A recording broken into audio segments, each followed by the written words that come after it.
you ready to lime? We're liming with designer extraordinaire. She's the winner of Project Runway Season 9, an absolutely phenomenal entrepreneur and social activist, Anya Ayoung Chee. We're laughing, chatting, smiling, reflecting about everything under the sun. This is real Caribbean style fun. Join me and Anya Ayoung Chee on Liming with Monique on Carib Nation TV.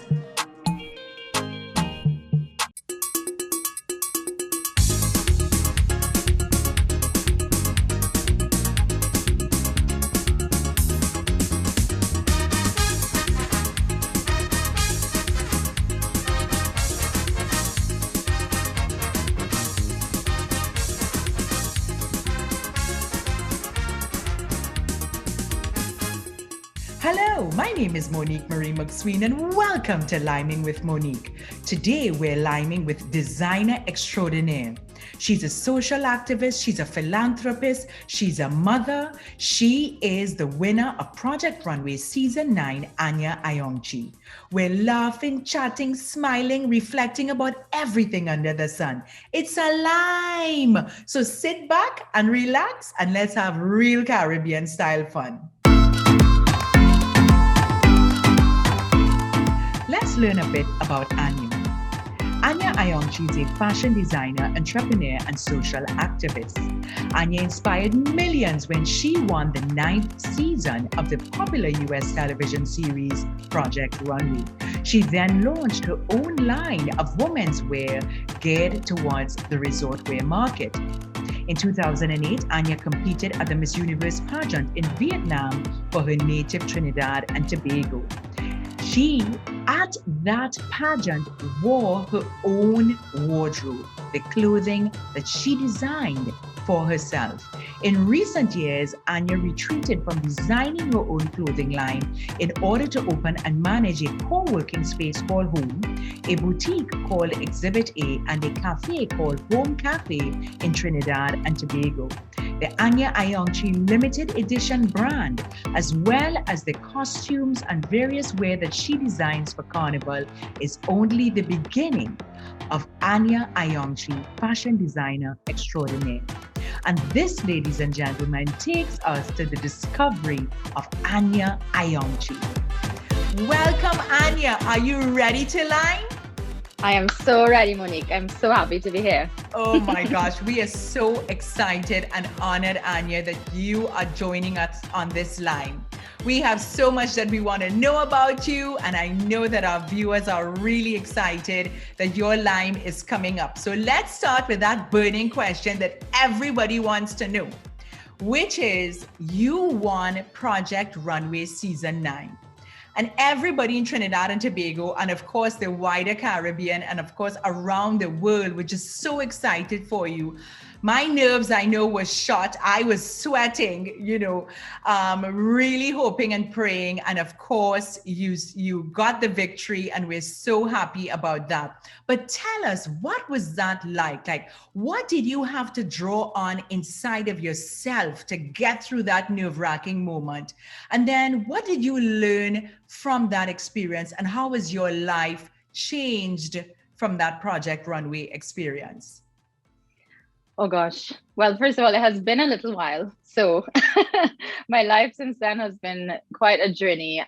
But for some reason, that moment, that entire experience remains very present to me. I think it informs so much of my life now. And to your point, like what I had to draw on, I still have to draw on. I still have to draw on those moments of remembering my authentic self, showing up as a Caribbean woman, making sure that I don't lose my authentic story as I continue to journey, continue to evolve my career, my profession.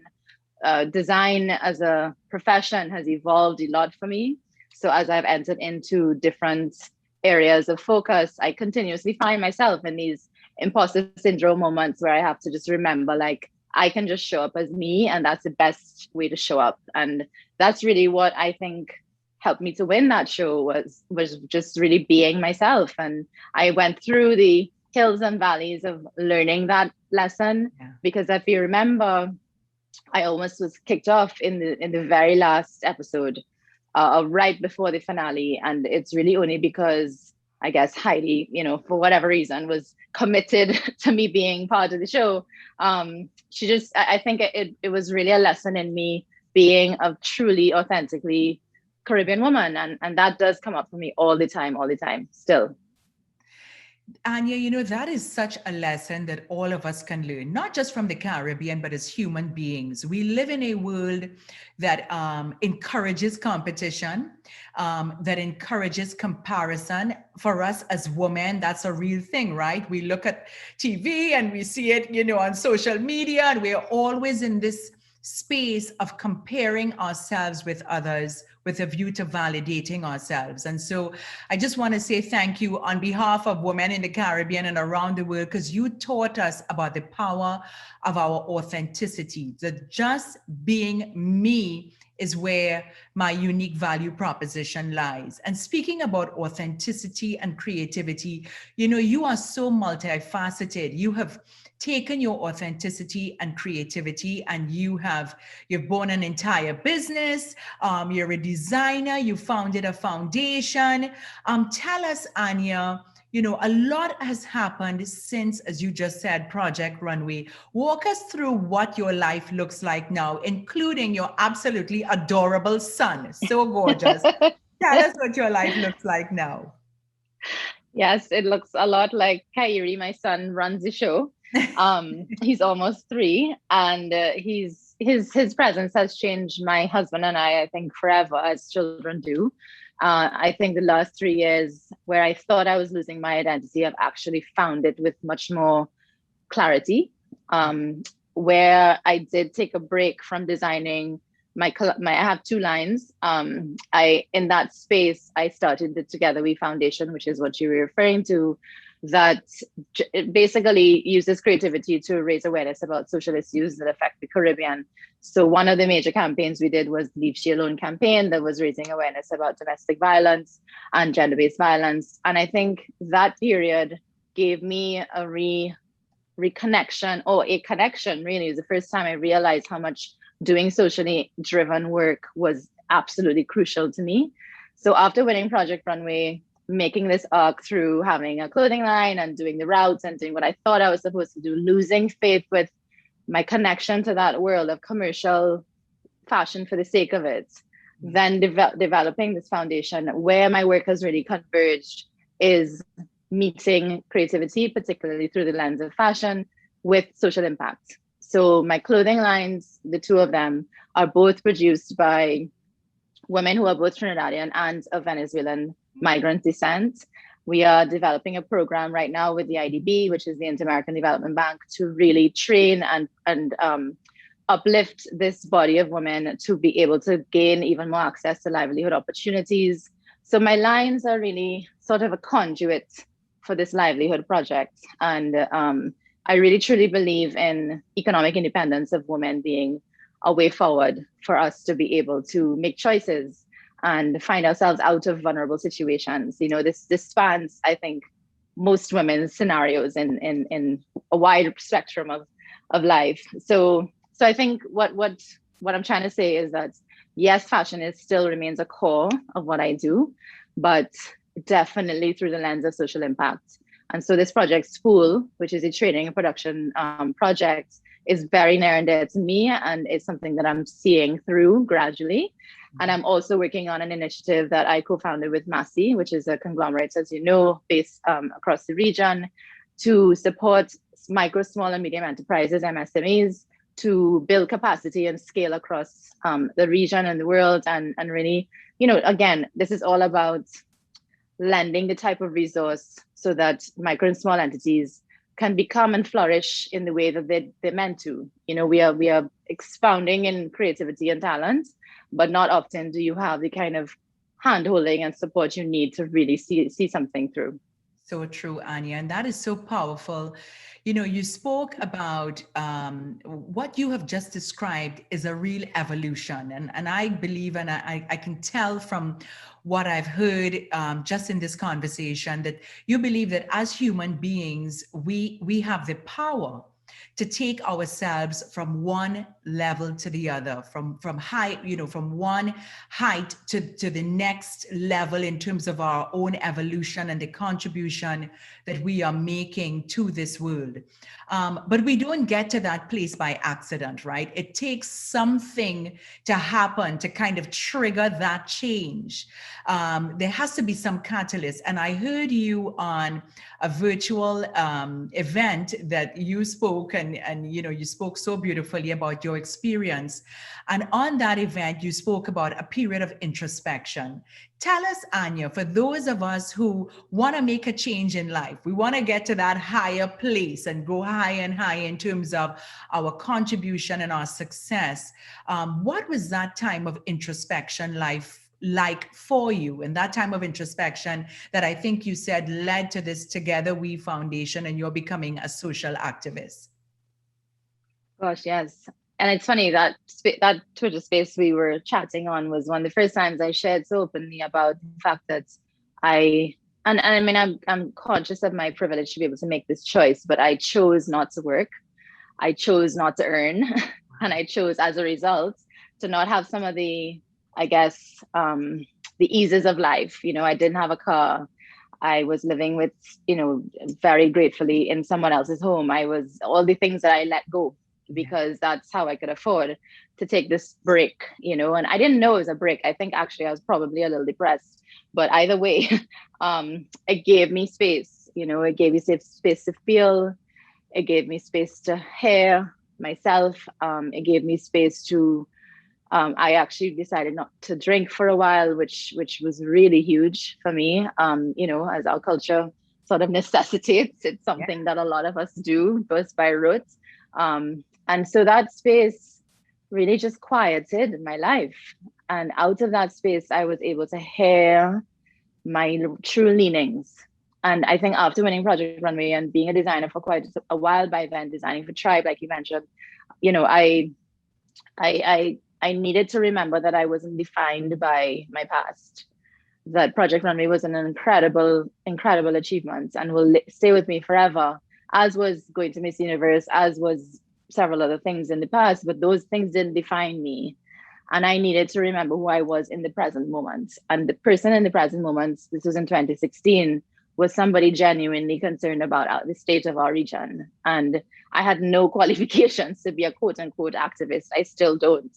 But I knew my mind and I knew what I felt and I knew I had resources and I knew I had very talented friends. And all of this sort of crystallized into this foundation that we were able to do great work with no money, with no brief, with no, we led it, and we led these campaigns. We designed and created this song, No Greater Time, with 30 something artists that I still think is such a beautiful project we pulled off. Again, no corporate sponsorship, nothing, and it's liberating to work like that. And I think we're entering a period because of technology where creative people can have that sovereignty.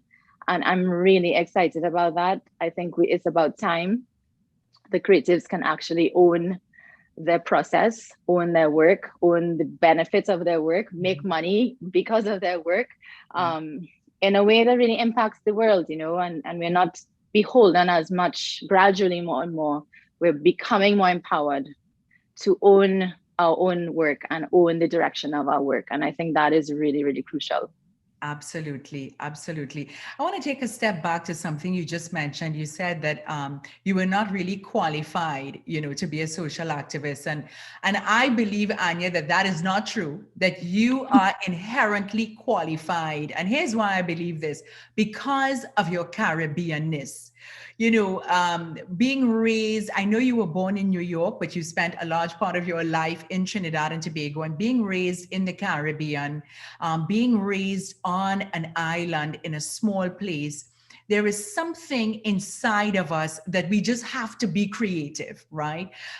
We don't have many options. Here in the US, you can drive 100 miles in each direction and be in a different state. We know how to take what we have and just love it and live it and embrace it and make something big with it. So I really believe that you are inherently qualified, and congratulations on the phenomenal work that you are doing in the creative space. And that's a great segue to my next question, talking about island life and creativity, which is Carnival, right? So I have my own views on Carnival. I think that every human being on the planet should experience Carnival. I speak in whatever forum I can, encouraging people. I really believe that this greatest show on earth, Trinidad and Tobago Carnival, it can almost change your DNA, right? It changes your outlook on life. You are integrally involved in Carnival with one of the largest bands, or the largest band in the country, Tribe. Tell us about why you got into Carnival, and tell us where you see Carnival going in the next, let's say, year or 2 years, given the fact that we're in a pandemic. What do you think about Carnival now and the future of Trinidad and Tobago Carnival?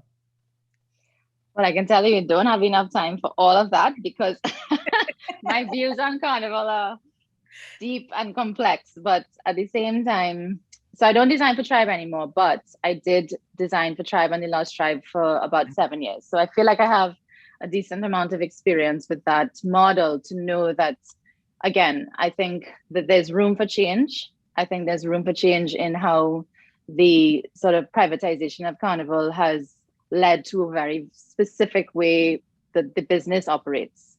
And the business operation of it does impact the creativity. It does impact the consumer experience, because when, you know, there's a certain way that it works and that's just the way it works, then everybody just goes along. But there's always need for evolution. You know, Tribe was an evolution. I mean, they took what was, you know, a fantastic festival and commercialized it in a way that really made something like explosively successful. In my mind, with the shifts that have happened, particularly through COVID, that really unearthed a lot of inequity around the world. You know, we've seen most of it centered in the US, but there's room now for a disruption that favors the creatives and allows, I guess, the consumer as well to participate in how they play mass, what events they go to, how they invest their money, you know, in a way that makes sure that, for instance, things like socially vulnerable populations are involved in Carnival in ways that currently they're not, you know, that make sure that the production of mass is seeing money come back directly to our islands and not, you know, spread all over the world in ways that we do not see. I think with oil and gas being a relatively declining part of our economy, I mean, slowly declining, not necessarily right away, we have to be proactive about our creative economy. We have to be proactive about how can we really be innovative about something like Carnival as a product, but so that it really benefits the vast majority and not the minority, you know? So I think it's just a shakeup that is needed. But Carnival in and of itself, I mean, I've been playing mass before I could walk, you know? That's just my history. Like, my mother is a mass player. We had no choice in the matter. We were doing Juve before we could even, you know, do SEA, you know, like that's just, it's in my blood. I'm so grateful for that. And so for me, Carnival, I've gone through this arc of being very involved in the commercial side, but very rooted in the revolutionary side. And I have people in my life I'm very grateful for: Minchell, Mailing, Three Canal, Attila Springer, you know, these people who have helped me to understand much more deeply what Carnival is really about. And I try to stay very connected to that, because to your point about being sort of born into activism as a nation, as a region, we have so much precedent for revolution and activism. And to me, Carnival is the best manifestation of that. But oftentimes that gets totally sidelined, as we've seen with this Michael B. Jordan situation. You know, the Juve is inherently a revolutionary act, and we can't forget that. You know, we must not forget that. And we need to channel that in a contemporary way. And I think we have a blank slate to do it. We certainly do. We certainly do. And I'm very excited, Anya, and so heartened to hear about the work that you are doing in transitioning or the evolution of Carnival to what I see as its next natural phase. So I heard some words from you. You know, I heard revolutionary. I'm hearing so much about you as a leader, Anya. And there are so many aspects of you of which we are not aware. So I want to switch the conversation a bit because we're just about ready to wrap up the line. Tell us, Anya, about something that we don't know about you. Share with us some insight about you, Anya, that you would love for our viewers to know. Well, I'm going to use the opportunity to sort of plug a little bit my upcoming collection. Please do. We're excited to hear about that. Please do. I have a brand called Wildflower, which actually launched a year ago. And it's a festival wear brand is the closest thing to describe it as, but really it's a portal for experimentation for me through the lens of fashion, right? So it's a brand inspired by Carnival as well as Burning Man, because in 2017 I went to Burning Man with my husband, and I experienced that, you know, that shift in DNA experience you just described. I experienced it all over again in this new space, and remembered really what Carnival can do for you, you know. And so I wanted to design a line that could really give the people who wear the clothes that sense of freedom, that sense of just pure abandon, and particularly women or people who identify as women, because to me, clothes are about that. You know, clothes can be transformational. Then in and of themselves, they're just clothes. But if they make you feel a certain way, if they make you feel free, then it's magic, you know.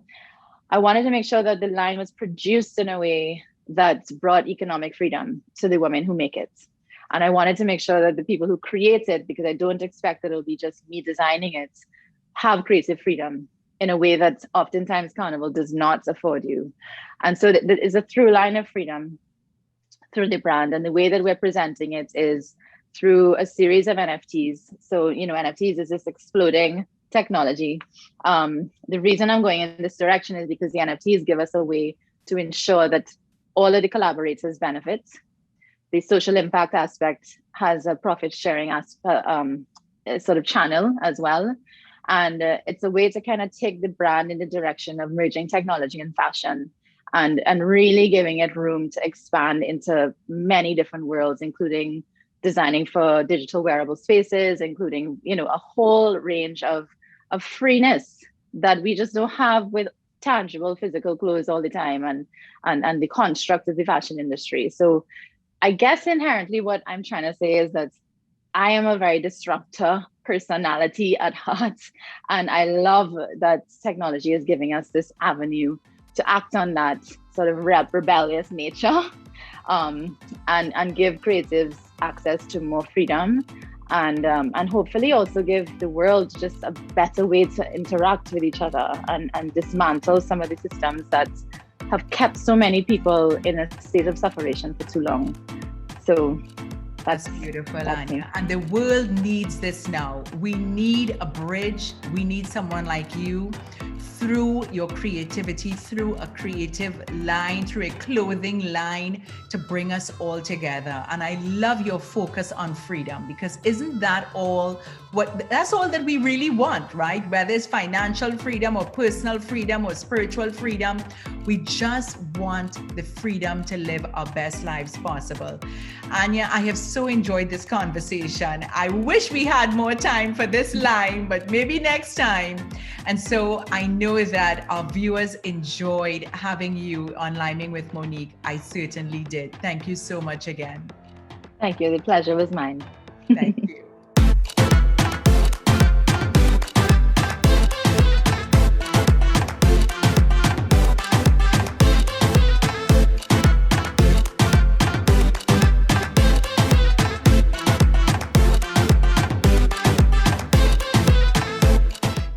Watching this episode of Liming with Monique. See you next time when we lime on Carib Nation TV.